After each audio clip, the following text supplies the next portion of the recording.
Hola, vamos allá. El último vídeo lo corté porque me fui a buscar lo que era macropsia y micropsia. Y pensé que el vídeo se mantenía en pausa, pero no, me confundí. Bueno, macropsia es ver las cosas más grandes de lo que son y micropsia ver las cosas más pequeñas de lo que son. Vale, como un efecto óptico. Entonces, por eso, distorsiones perceptivas visuales, macropsia, micropsia o auditivas. Vale, seguimos.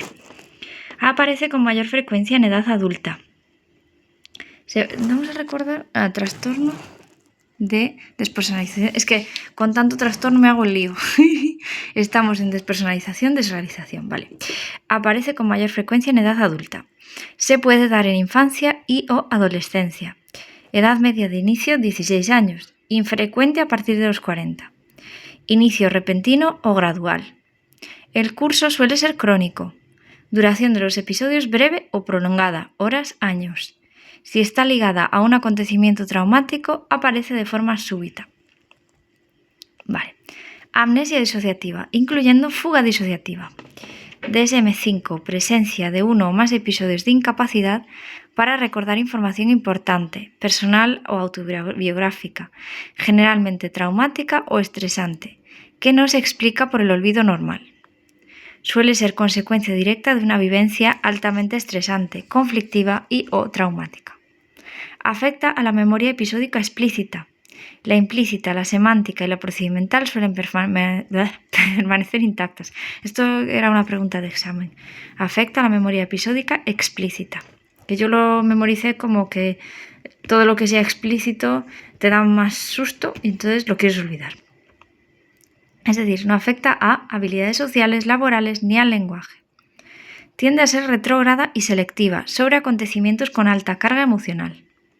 La alteración de la memoria, reversible, impide recordar experiencias previas. En el caso de recordarlas temporalmente, no pueden retenerse por completo. La pérdida de memoria puede durar minutos o años, incluso décadas. La recuperación puede ser rápida o gradual, aunque la amnesia puede persistir. Vale. El paciente suele desconocer sus problemas de memoria. El paciente puede desconocer sus problemas de memoria o ser consciente parcialmente. Ante un episodio de amnesia disociativa hay mayor predisposición a que ocurra de nuevo. Puede surgir en cualquier momento evolutivo. En los menores es más difícil de evaluar. Subtipos de amnesia disociativa. 1. Amnesia localizada, la más común. Dificultad para recordar lo ocurrido durante un periodo específico de tiempo. Las primeras horas siguientes al trauma o el propio hecho traumático, pudiendo abarcar hasta meses o años, como en catástrofes naturales o delitos violentos. Amnesia selectiva. Cumpliendo también los criterios de la localizada, su matización es que hay un recuerdo parcial de los hechos, la más frecuente junto a la localizada. 3. Amnesia generalizada. Pérdida transitoria completa de memoria sobre la vida del individuo. Es infrecuente. Suele ser repentina, pudiendo llegar a olvidarse la identidad o algunos conocimientos semánticos o procedimentales. 4. Amnesia continua. Está vinculada desde un momento concreto del pasado hasta incluido el presente, el único caso de amnesia anterógrada psicógena. 5. Amnesia sistematizada. Afecta solo a acontecimientos específicos y al material relacionado con ellos, por ejemplo, recuerdos vinculados a una persona que abusó del paciente en su infancia. En la clínica asociada se pueden dar flashbacks disociativos, automutilación, intentos de suicidio y otras conductas de alto riesgo, además de síntomas depresivos, sexuales, autohipnóticos y de despersonalización. Vamos a pasar al sofá porque tengo aquí a mi amigo que quiere mimos del rato. Así se los doy, aquí. Oh. Bueno, así, ya está. Estoy más cómoda yo también. Vale, fuga disociativa. En DSM anteriores figuraba como un diagnóstico específico. El DSM-5 la sitúa dentro del diagnóstico general de amnesia disociativa. Se caracteriza por un estrechamiento de la conciencia, errando lejos del entorno habitual, con amnesia posterior a la fuga. Ojo, amnesia posterior a la fuga. Es como un inesperado y súbito viaje fuera de casa o del entorno habitual, con confusión acerca de la identidad personal, incapacidad para recordar el propio pasado y posible asunción de una nueva identidad, parcial o completa. Es rara en personas con amnesia disociativa, pero frecuente en trastorno de identidad disociativo. Ojo, rara en amnesia disociativa, pero frecuente en trastorno de identidad disociativo. La persona escapa física y mentalmente, como un deambular, aparentemente con un propósito o vagabundeo desorientado. Se asocia a amnesia de la identidad o de información autobiográfica. Es más frecuente en adultos. Se desencadenan por experiencias traumáticas y estresantes. La duración puede ser de horas a semanas. El curso implica episodios muchas veces únicos con remisión espontánea. Es fuga horas a semanas, es más cortito que la amnesia era minutos a años, ¿vale? Uy. Vale, la CIE-11 la presenta como una característica que puede darse o no dentro de la amnesia disociativa. Pérdida del sentido de la identidad personal, que lleva a viajar repentinamente lejos del entorno habitual durante un periodo de tiempo, pudiendo asumir una nueva identidad. No es habitual la asunción de una nueva identidad durante la fuga, pero si se produce duración prolongada, el sujeto creará elementos que le definan, como darse un nuevo nombre, instalarse en una nueva residencia y desempeñar actividades sociales y laborales. Puede ser una identidad más desinhibida. Ay, amigui, ¿qué pasa? Puede ser una identidad más desinhibida o más tranquila que la original. Vale. La memoria en los episodios de fuga. Memoria autobiográfica, episódica. Hay amnesia retrógrada para los acontecimientos premórbidos. Cuando la fuga remite, pueden manifestar amnesia retrógrada localizada total o parcial selectiva para los hechos ocurridos durante el estado de fuga y del acontecimiento traumático que la motivó. Y antes ponía aquí también la amnesia. Vamos a ver. El curso. He visto algo aquí de anterior a retrógrada.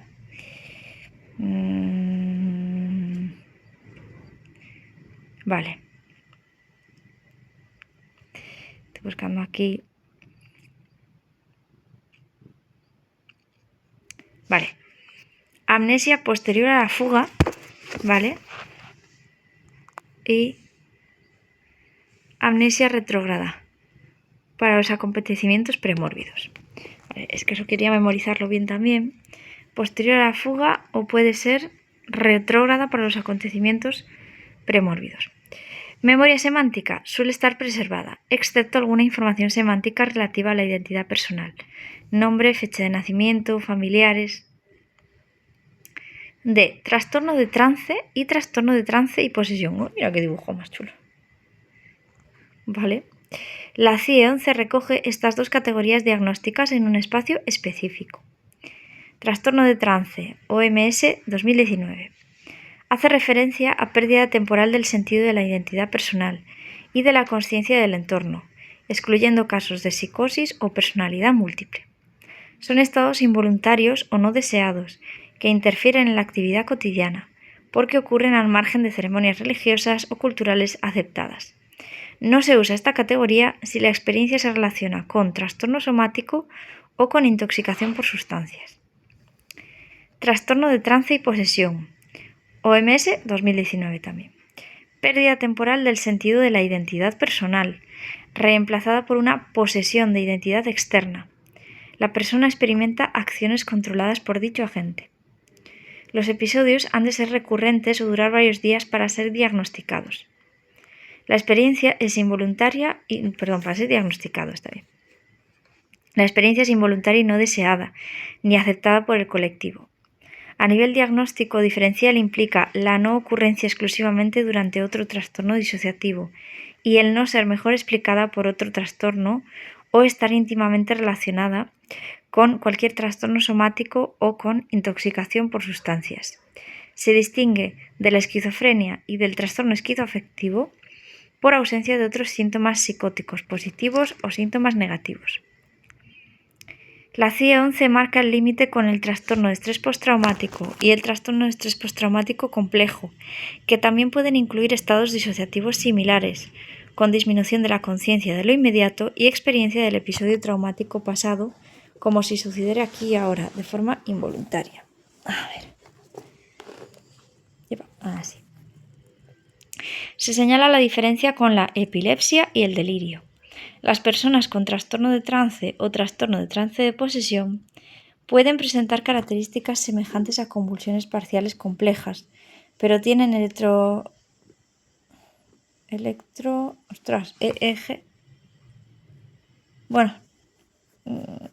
no sé qué normales, incluso durante los episodios.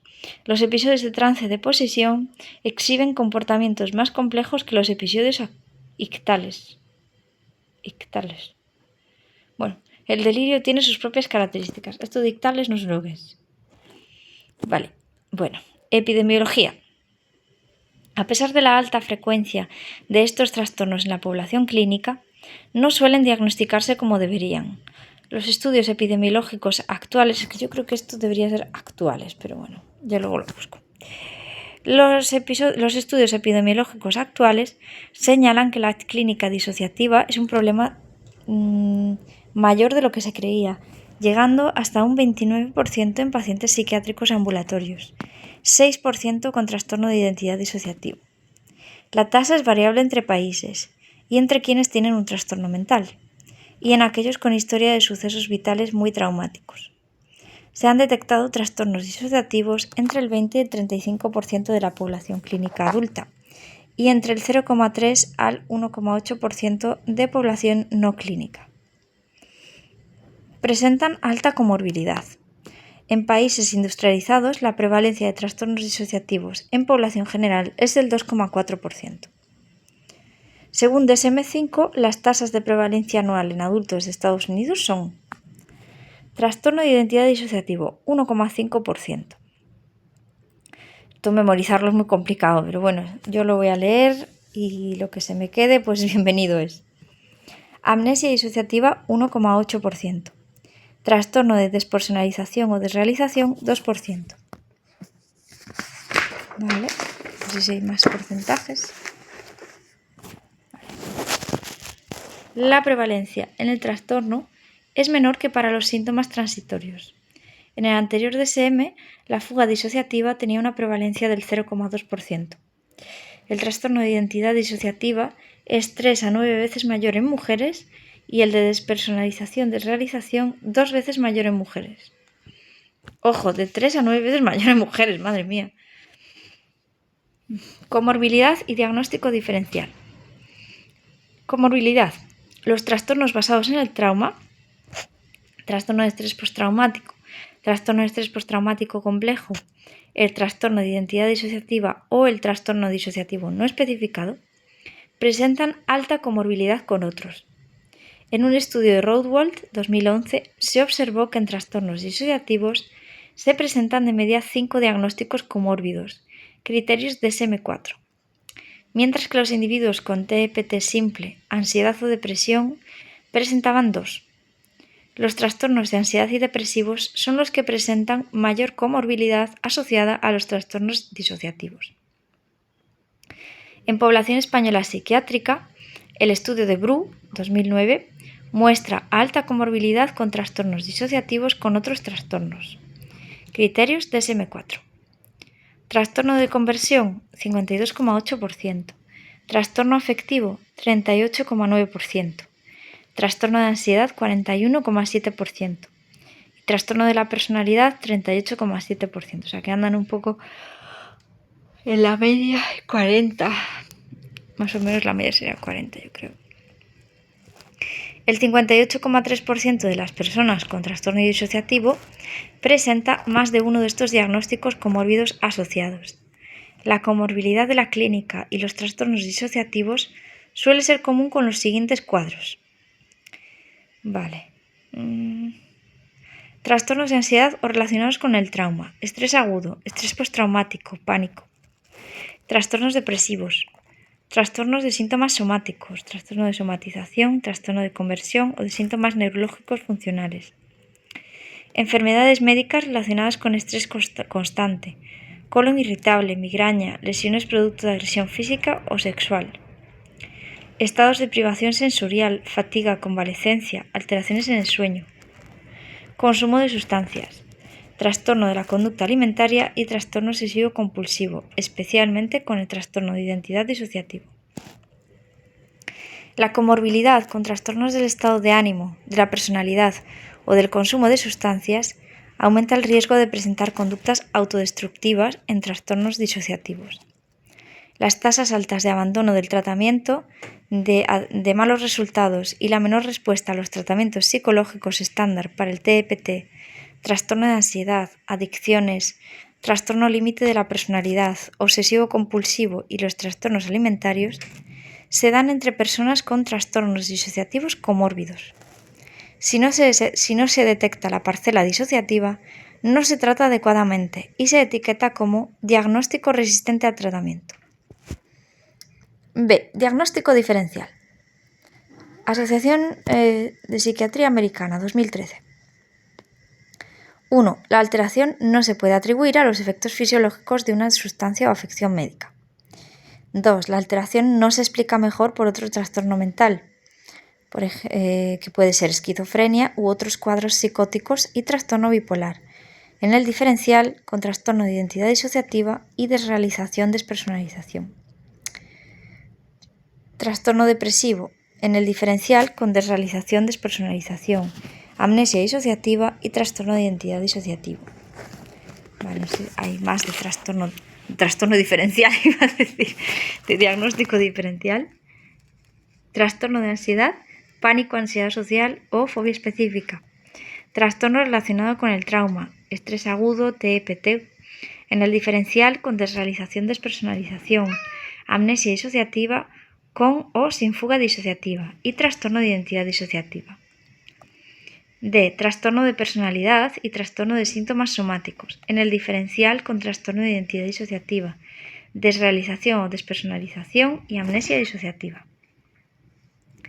3. La clínica no puede deberse a cuadros de simulación, trastornos facticios o deterioro de las funciones cognitivas por la edad, o a trastornos neurocognitivos, sobre todo en el diferencial con amnesia disociativa y trastorno de identidad disociativo. 4. La clínica disociativa se analiza adecuadamente para obtener un correcto diagnóstico diferencial. Cuando la amnesia disociativa con o sin fuga disociativa o la despersonalización-desrealización aparecen en un sujeto con trastorno de identidad disociativa, no serán diagnosticadas independientemente del trastorno de ansiedad disociativo. Vale, esto creo que lo habían preguntado. Cuando aparece amnesia disociativa o despersonalización-desrealización, no serán diagnosticadas independientemente del trastorno de identidad disociativa. Es que ya no hace falta diagnosticarlas. Vale. Cuando la despersonalización-desrealización se da solo vinculada a un cuadro de amnesia disociativa, con o sin fuga disociativa, no se hará un diagnóstico independiente de desrealización-despersonalización. Pues eso, que ya se consideran como asociadas al otro diagnóstico. Vale, o sea, que si yo tengo amnesia disociativa o despersonalización-desrealización, ya no hace falta diagnosticarme porque yo ya tengo trastorno de identidad disociativa. Cuando tengo despersonalización-desrealización y tengo amnesia disociativa, pues ya estoy diagnosticada de amnesia disociativa. No hace falta hacer otro diagnóstico. Es un poco lioso esto, pero creo que ya más o menos lo tengo claro, porque lo he visto también en alguna pregunta. Vamos a hacer una pausa para enseñar estas orejitas. Muy bien. Etiología. Trauma y apego. En la evaluación clínica es necesario examinar los vínculos afectivos y la historia de apego para poder identificar posibles traumas en el desarrollo. La exploración de los siguientes aspectos puede ayudarnos a elaborar la base en la que se pudieron construir las experiencias positivas o traumáticas posteriores. Vale. Aspectos que pueden construir experiencias positivas o traumáticas posteriores. Disponibilidad de una atención estable y constante durante la crianza, alguien a quien recurrir. Aprendizaje y lenguaje relacionado con la experiencia, respuestas a las emociones, invisibilidad, necesidad de estar seguro y de no ser visto o notado. Necesidad de ser visto y comportamientos derivados, como logros o acciones. Para un niño que experimenta ser invisible, recibir cualquier atención puede ser extremadamente poderosa. Cambio de roles para no ser visto como niño, por ejemplo, asumir el papel de cuidador. Janet, 1907, influyente en las teorías modernas de la disociación, se planteaba que cuando se produce abuso o negligencia en la infancia temprana, en forma extrema y prolongada, puede generar falta de síntesis, integración en la personalidad. A nivel neurobiológico, las sustancias que se liberan ante un estresor, noradrenalina, adrenalina, corticoides, opioides endógenos, se concentran en regiones relacionadas con las funciones integradoras, lo que puede interferir en el desarrollo de capacidades para integrar las experiencias. Chalinsky, del 2016, qué gracioso el nombre es Chalinsky, señala que habría ventanas especialmente sensibles en el neurodesarrollo y que la negligencia física y emocional entre los 4 o 5 años se relacionaría con la presencia de disociación en el adulto, mientras que los mismos eventos más tardíos, 8 o 9 años, darían lugar a síntomas depresivos. Vale, esto lo han preguntado, pasa que yo siempre lo he visto como falso, pero bueno, ventanas especialmente sensibles, la negligencia entre los 4 o 5 años, disociación, y 8 o 9 años, depresión, ¿vale? Putnam, 1997, dice que el niño pasa por estados conductuales discretos, caracterizados por un estado psicofisiológico y determinadas conductas, que se van integrando en un sentido del sí mismo, desarrollando una unidad de conciencia. Esta adquisición se vería alterada por el trauma, y el control e integración no se produciría. El cerebro se desconectaría, desarrollándose un estado de conciencia no normal, que se mantiene aislado de las experiencias abrumadoras. Frente al estrés excesivo y a la falta de control, se produciría una reorganización defensiva del sí mismo, donde algunos elementos se separan de la conciencia y desarrollan así una cierta autonomía mental. Vale. Ahí está. Regulación emocional. Recordemos que estamos en la etiología. Vamos a ver qué puede tener que ver la regulación emocional. Qué foto más rara. Ah, es una muñeca. Sander, en 1987, muestra que cuando los niños sufren estresores significativos, se produce un incremento de arousal, por ejemplo llorando. Si no reciben respuesta, suelen dormirse. Porges, 2007, ha descrito estas respuestas por la activación del sistema nervioso autónomo. Primero simpático, situación potencialmente peligrosa, y luego el parasimpático dorsovagal, la rama más primitiva del nervio vago, no mielinizada, que gestiona la respuesta ante una amenaza inescapable. Ojo, amenaza inescapable parasimpático. Si es muy frecuente, se altera el desarrollo de estrategias de regulación emocional, y los estados emocionales no son integrados en un sistema consistente, ni pueden ser corporalizados y ligados a estados conductuales o evocados. Se ha observado que el trauma en el desarrollo, abuso y negligencia en la infancia, puede afectar a la mielinización del córtex prefrontal medial, implicado en las funciones ejecutivas y la regulación de la amígdala, de Bells, 2005. La exposición al cortisol por estrés crónico daña las células del hipocampo, memoria. Lanius, 2010, sugiere que las alteraciones neurobiológicas derivadas del trauma temprano generarían una respuesta alterada al miedo y a emociones extremas. Se formarían memorias emocionales y sensoriales, pero no episódicas y declarativas. El TEPT se asocia a hipofunción del córtex prefrontal medial y el cingulado anterior, y a activación de la amígdala. El subtipo disociativo presenta un patrón funcional opuesto: hiperactivación en áreas reguladoras e hipofunción de amígdala e ínsula. Estos patrones más uniformes se vuelven más complejos en los trastornos disociativos y conversivos, con alteraciones muy diversas en función de los síntomas. Los patrones de regulación emocional en la disociación pueden estar en los extremos entre infra- y sobreregulación emocional, característico del TEPT, o alternancia entre ambos extremos. Y por último, recomendaciones para la evaluación y el tratamiento. Este igual sí que me lo salto porque justo suelo hacer los vídeos de 25 minutos y no quiero hacer un vídeo solo de esto. Entonces le voy a dar aquí un ojo rápido, ¿vale? Estos son escalas. Supongo que dirá un poquito lo de siempre.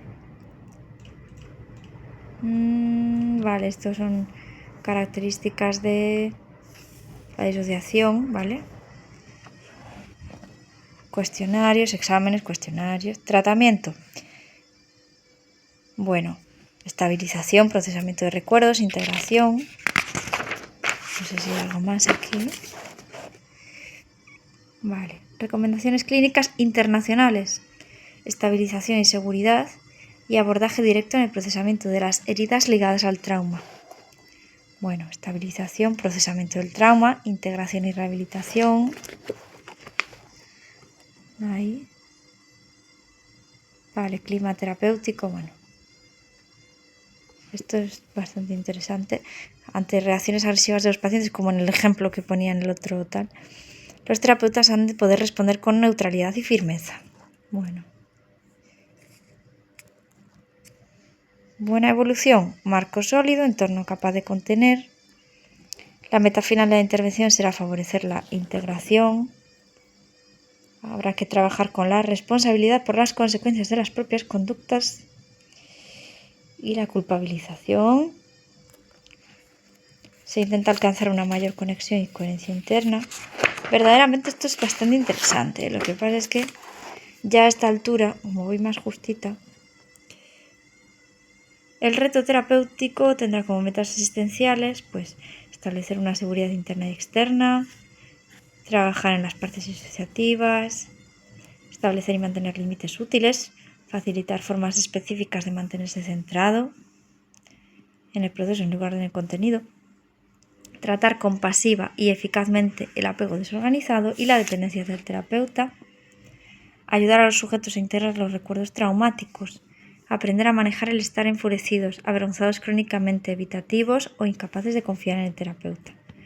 Comprender y trabajar compasivamente con las resistencias, como una co-creación entre paciente y terapeuta. Bueno, pues muy bien. Yo algo quiero leerlo porque, aunque no entré en examen, a mí esto me parece bastante importante.